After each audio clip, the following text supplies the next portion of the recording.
summer learning session. Today we have Stephanie Kolin, the co-director of Just Congregations, who's going to talk to us a little about her work and how what she does in terms of grassroots organizing is actually applicable to the way that we all work and the interactions we have with others. And I'm really excited about it. I'm really intrigued, and I'm excited to share Stephanie's knowledge with you and everyone else. So, Stephanie, take it from here. All right. Thank you, Stephanie. We'll just call you East Coast Stephanie for ease. So, hi, everybody. My name is, in fact, Stephanie. I think it's always weird to not actually have any visual of who you're talking to. So that's me, if you're able to look at your screen. I'm the co-director of the URJ's Just Congregations, which is, in fact, the community organizing strategy of the reform movement. I think it's also sort of weird not to know who else you're talking to. So whether there are people in the room at 6:33, or you're able to tell me also who's online around the, on the webinar, that would be very helpful. Who's here?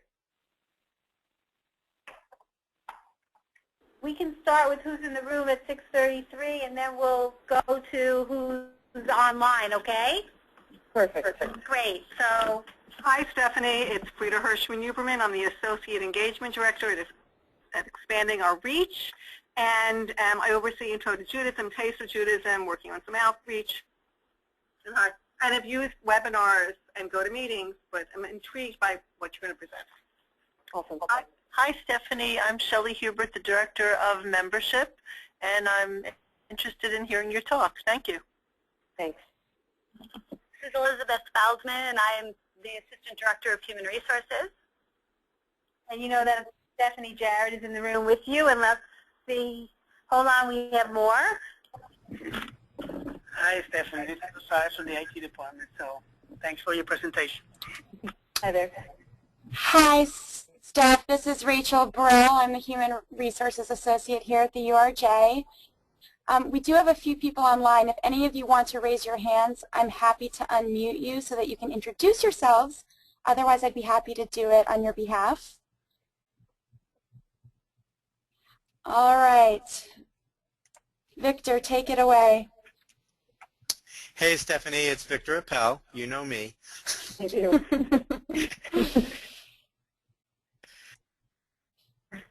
Anyone else online want to say a word?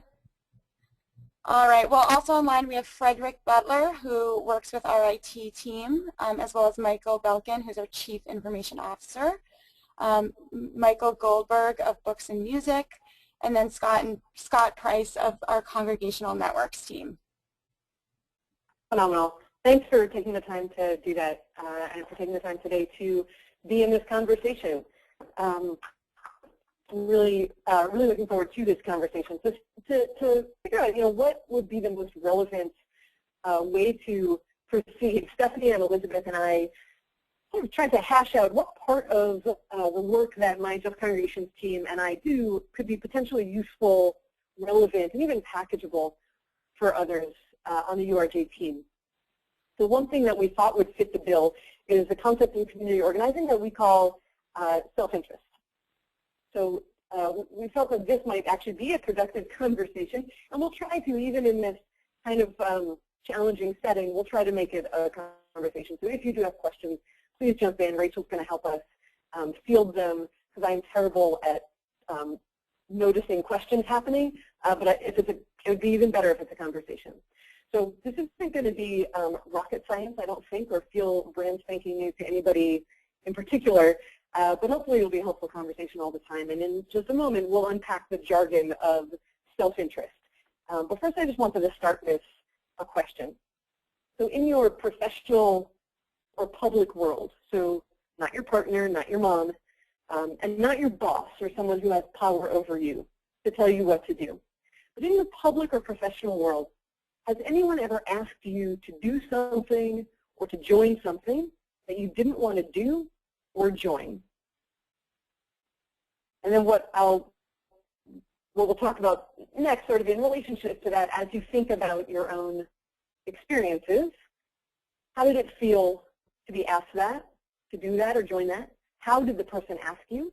And then how did you know that you actually really didn't want to do that thing or join that thing? Does anybody have any examples of that? Hi, Steph. This is Rachel Brill. I have an example of that. I used to work for the Nasiya Institute, which was a summer program in Israel for Jewish teenagers. It was a 6-week-long program. And I did their marketing and recruitment year-round, but over the summer, I would also spend entire days with these 60 teenagers. And one thing that my bosses asked me to do in that position was, after a full day of activities and travel and touring and talking about Judaism, to stay for a staff meeting. And this staff meeting would go until midnight some nights. So it didn't make me feel great because I knew it had to be done, but I was just emotionally and physically exhausted. But the way that they asked me was with the best intentions. They wanted to summarize the day, think about what had worked with these teenagers and what hadn't. So I knew that there were lofty goals they had in mind. So when I started to feel frustrated or felt tears coming to my eyes, I had to say, you know what, take a step back and think about these teenagers and their experience. And it really will be better if we take the time to go over, you know, what they went through that day. That's a great example, Rachel. Thank you for sharing that. What did you gain out of saying yes to that? Besides, I assume you did not have the opportunity to say no to that. But what was good for you about being there? Well, I think what was good for me is getting over that initial, I guess it was a toddler-like response. It was like, no, I don't want to do this. It's been a long day. And to get over that hump and actually sit down with these really enthusiastic, intelligent staff members and to actually have conversations with them about maximizing this experience for these kids in Israel. So it was sitting with them and getting into deep conversation and then putting into practice what we had spoken about the following day was really beneficial. Great. So it ended up, this thing that you didn't really want to do, you ended up having some benefit from doing the thing. Exactly. And, you know, it was kind of cyclical in that the next day we'd have another staff meeting. And that tantrum reaction became less and less as I realized this really was beneficial and that it was something that needed to happen. Okay, good. Thank you for sharing that. Does anybody also have a story, another experience where maybe you, like even at the end of the entire experience, Rachel has given us this sort of enlightened approach to stuff I don't want to do but did and it was good for me. What about something that somebody asks you to do that you actually don't want to do and maybe you say no to?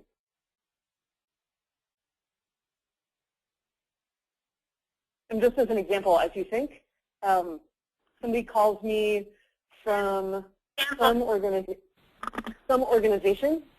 and they want me to give them money. Right? And I don't know them. I've never heard of them, or maybe I've heard of them, but I'm running out the door. They don't seem to care. It's dinner time, and they want me to donate money. And I'm generally a fairly giving person, I like to believe. My answer is just like, A, no, and B, oh my God, I'm running out the door, and dinner's on the table, and I can't handle this right now. And so the answer is no, no-win situation. I'm annoyed at organization doesn't get their funding. Does anybody have another experience? I have one after Frida. Okay, I can think of an online request. I receive countless from a particular party, one could probably guess, online requests for signing this petition, that petition, donating. I'm in favor of all of them. Volunteer for the cause, but don't want to receive 10 emails today. So therefore, sometimes even if I was inclined to sign a petition, I usually just delete it. Beautiful. Beautiful. There might have been something that you could have done that would have been productive, but the manner of asking was just pitiful. And it didn't take into consideration the audience at all. Thank you. I'm sure that I am guilty of what you just said, but that's very helpful. Thank you. Anybody else want to weigh in before we move forward? Staff, it's Elizabeth. I have I guess, a former classmate from high school. I went to high school in Massachusetts, who is now running for Congress in Massachusetts, and sent out an email asking for money to fund his campaign in Massachusetts. I live in New York. And, you know, it made me kind of feel like, okay, you haven't spoken to me in 23 years, and you're in Massachusetts. I don't really know where you stand on a variety of issues. It's just, hey, classmates, you know, we all went to the same boarding school. You want to fund me? And, you know, it made me kind of feel like he was taking advantage of the fact that we happen to be, you know, a cohort of people who can afford to give a lot of money as a rule, since, you know, boarding school graduates tend to be a little different demographic. But, you know, it made me feel like I have no idea what you stand for. You're not in my state. You know, I don't really feel any great connection to you. You know, why do I need to, you know, it was kind of like a misuse of the alumni list, in my opinion. That's also, I think, a very helpful example because there was this assumed relationship. Right? There was an assumed relationship that then sort of got abused and moved over very quickly. Like there were shortcuts taken there. Like, I used to know you, so I'm just going to make this assumption that out of that relationship from 20 years ago, you're going to really support me here. Really outside the realm of thinking about why this might matter to you, whereas I'm sure we've seen politicians who have done this quite well, who really think about what it matters to the constituent or the fundraiser. So all that to say, these are really excellent examples of what happens, and we do this all the time. I'm sure I do this all the time, and I really try not to, because when we have something that we need from another person, or we have a dream of engaging another person, there are a lot of ways to mess that up and a lot of ways to do that right. So the reverse of the question, we could go through this part, I think, a little bit quicker too. If anybody has ever asked you to do something or join something that you did want to do, I think this might be harder to think of because it probably happens a little more, you know, it goes by us without our noticing it because we don't get frustrated, so we don't remember that frustration. But same questions. You know, if anybody has, we'll take one example of something that somebody invited you into. You felt amazing about that because it was something you really wanted to do. What's an example of that? Great, go for it. Yesterday, Mark Plavin approached me and said, hey, I have a favor. I'm not sure you want to do this, but we really, really need your help, and you've been nominated because you have the skills we need to do this job. And I was enlisted to call the Nifty and Israel parents when their children's flight had been canceled out of Israel. And by them what we were doing about it, what was going to happen, you know, get feedback from them. And I didn't hesitate. I said, you know what, you need me to do it? I'll do it. It was 20 minutes of my time. I was very happy to do it, and the outcome was amazing. I got to, you know, actually talk with the end user of the URJ, which I never get to do in my role in HR. So nice, really nice. And you got a lot out of it. Why do you think Mark asked you to do that?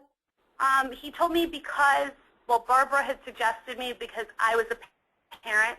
Victor was another person who was also in the group, and that we would have compassion and, you know, be able to understand where these parents were coming from having these children in Israel.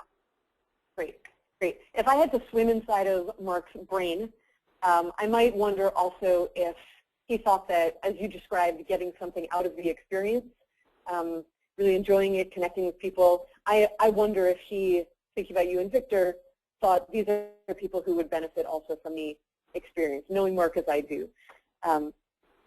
So really, really good example. Let's hold all of those in mind and just move forward from there a little bit.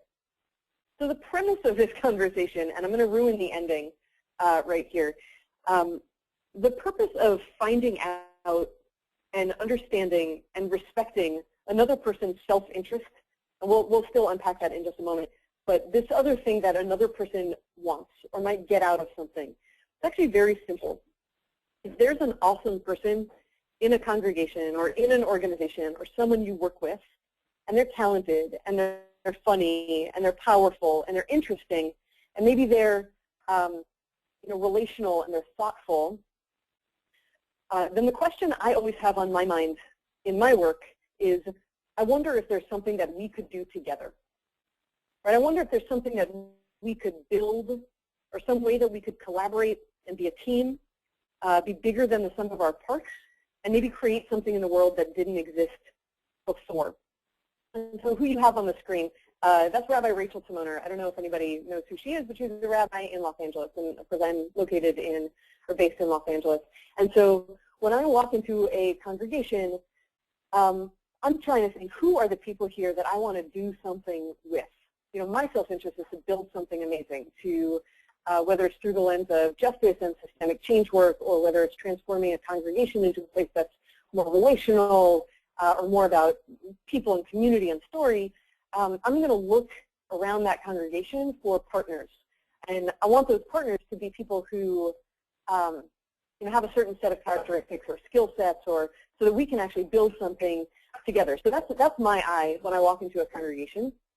And if my question that when we come into public relationships with is, right, do I want to do something with this person? And if the answer to that question is yes, and here's where I'm going to ruin the ending, then we have to spend, and I have to spend, a lot of time trying to figure out whether we share any self-interests that would make that collaboration worthwhile and make sense. And then if we discover that our interests overlap at all, then maybe we can find a way to work together. Right? Because the end goal is together, regardless, there's not a lot we can get done when we're on our own. So together we're more powerful, we inspire each other, we are renewed in ourselves, and we're more capable of doing great work when we throw our lots in together. And there's the related question here too. It's not always do I want to work with this person, but sometimes the question that we have when we're in a professional situation is, of course, do I have to work with this person? Is this a person that just is near me, and my responsibility is to work with this person? And while I think that we're not going to actually talk about that scenario so much, I believe that the same principles apply.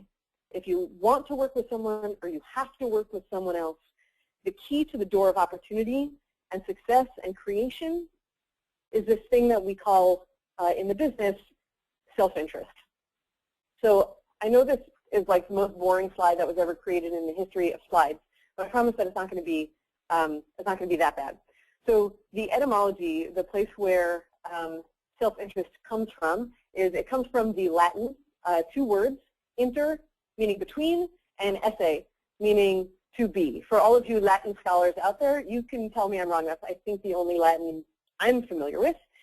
But basically the idea is, I have my self-interest. I have stuff that I want, and my needs, and my things that will make me fulfilled, but that only exists among other people.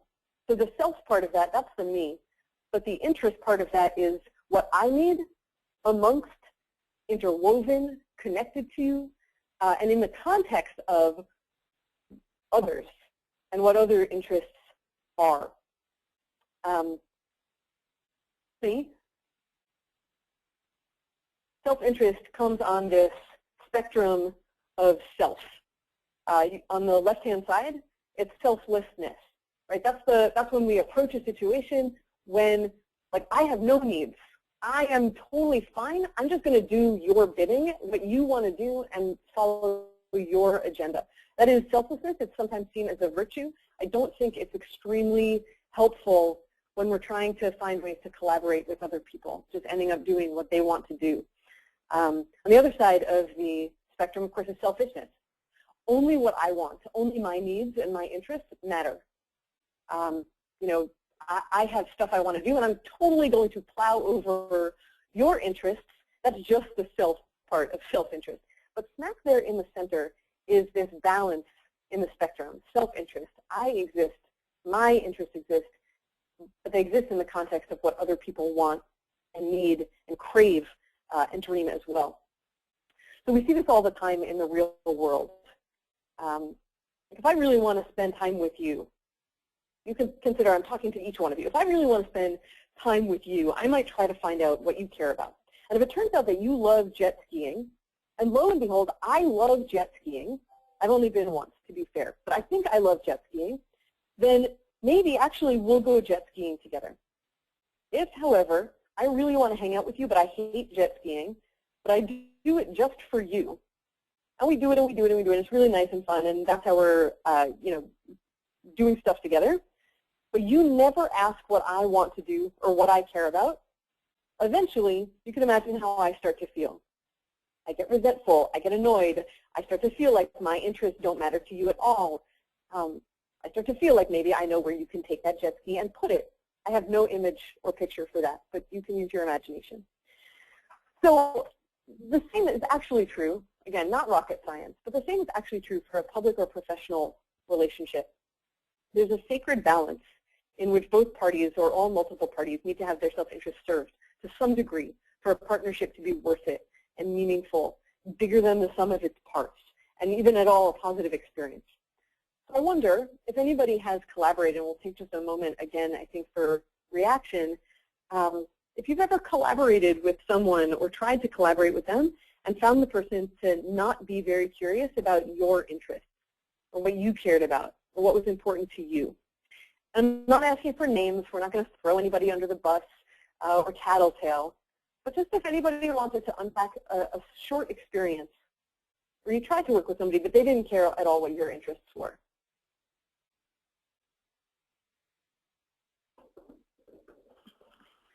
Frida has an example for us. I can think of a time when I was solicited to be a donor, and the person who was doing this solicitation was focusing immediately on the cause as opposed to listening to what my passions were. Perfect example. Right? We like, why are you even talking to me if there's no benefit to me? And I don't even mean a quantifiable sort of lowbrow benefit. I mean a person who gives money, and invests in a cause is a person who wants to pursue the height of being able to participate in repairing the world. If the caller or the inviter to do that doesn't care what part of the world you feel like you should be repairing, why would you give? Right? Totally not curious about what matters to you.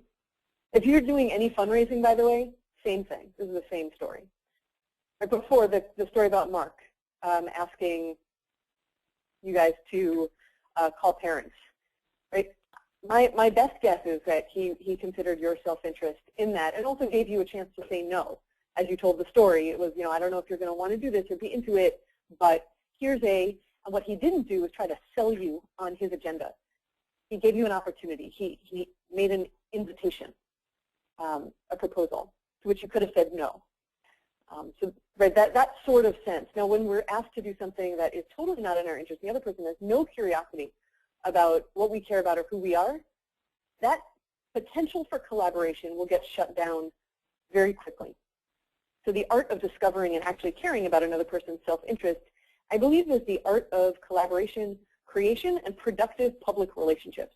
So I want to share a story with you, a brief one, about a time where I really, really messed this up. Because those are way more fun than, hey, I totally did this great, and aren't you impressed? So I really screwed it up. It was a time when I was at Temple Israel in Boston, and I was a new rabbi there. And at the same time, right about that time when I had joined the Temple Israel team, we were working on a campaign to protect marriage equality. Massachusetts had passed it, and now the legislature was trying to overturn it at the Constitutional Convention, or the CON-CON, if you will. So I needed somebody who, I was running the social justice work, the community organizing work, and I needed somebody who was going to run that campaign, who would do the calls, who would get the people out there, who would help me, teach about the issue and so forth. And meanwhile, I had found the membership forms of the folks who had checked off that they wanted to be part of social justice at Temple Israel. And there was a new member, and her name was Laura Critton. She's amazing. And Laura had checked off on her form, I want to participate in social justice. Great. So I set up a conversation with Laura, and she comes to my office, and we're talking. Laura, in this meeting, it was one of the best meetings I've ever had, and it was many years ago at this point. And so the fact that it's stuck with me would tell you she's incredible. She tells me the story that recently, in recent years, within the last 10, both of her parents had gotten divorced.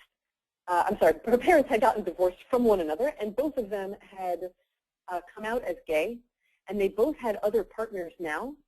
And what she really wanted was she wanted to show her children that she could fight powerfully for the rights of their grandparents to marry the people that they love. This story knocked me out. It was so powerful, and here I am. I have my, I have my interests too, and I hear an interest in Laura that she cares about LGBT folks, and she cares about equal marriage. And so I make the invitation, and I said, Laura, I know you're new in this community, but I wonder if you might be interested in running this campaign, or at least being part of this campaign. And she jumped at it. It's exactly what she wanted to do. Yes, wonderful. And the picture on your screen right now should show you she killed this thing. She brought 70 Temple Israel members to the State House in Boston and fought for marriage equality, and we won. Remember, she was new to the congregation, so she now had relationships and standing, and she was really outstanding. Afterwards, she sort of disappeared a little bit into the woodwork. I didn't see her for a few months, and I was really confused because she was it. She was a great leader, and she seemed to really enjoy this. So I'm going to pause for just a second because I want to ask you if you caught what I originally missed. What did you hear? And I pretty much shared with you the story that she shared with me. What did you hear about her actual self-interest?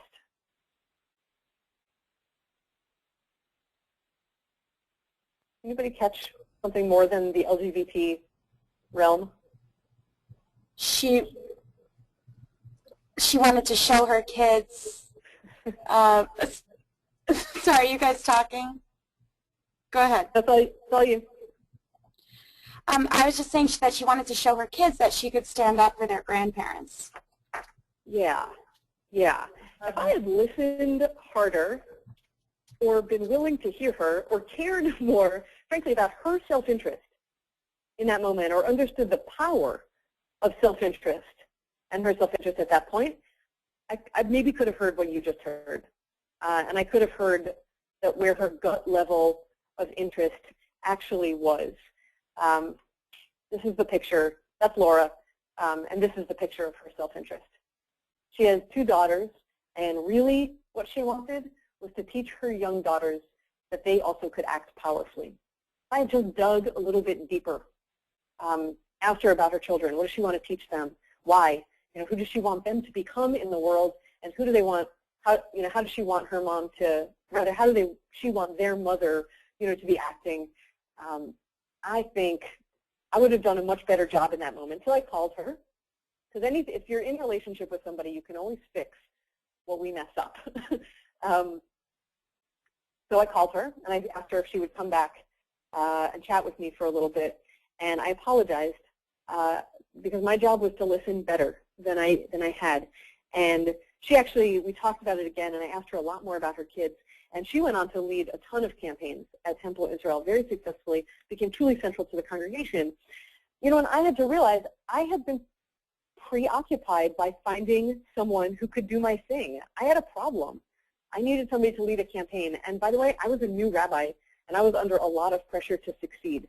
And that got in my way. Because in the long run, like maybe in the short run, I got her to do my thing, to do my agenda. But in the long run, I almost totally messed the whole thing up. And the learning there is you got to take this slow.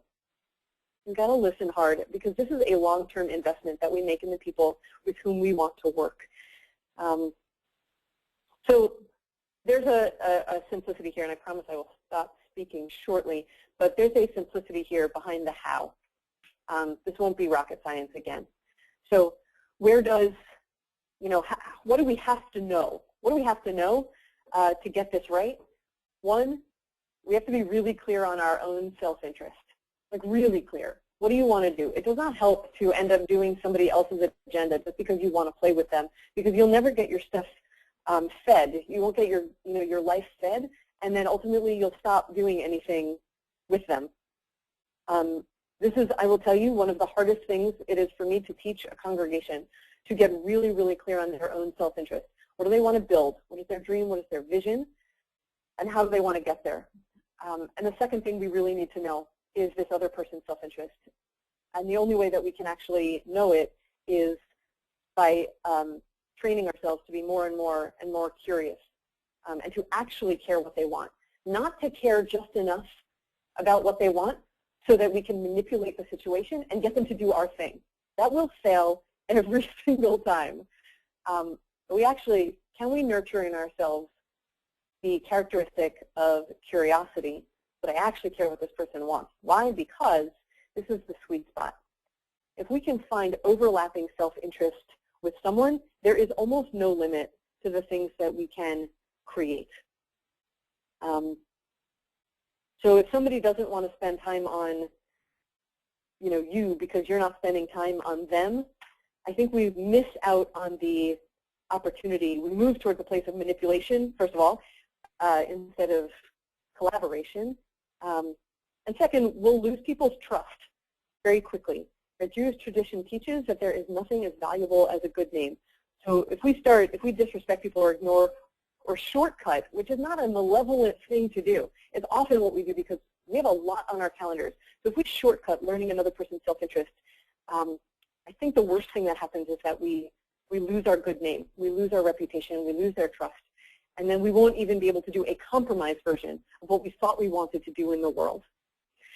So the essence of, I'm going to wrap it up now, but the essence of what makes this work, what makes this really work is if I know and respect and pay a lot of attention to your self-interest. And if you do that with me, then what we can create, I think, has not even been thought of yet. And just as a final example of this, we just ran a campaign out here in California on affordable housing. And one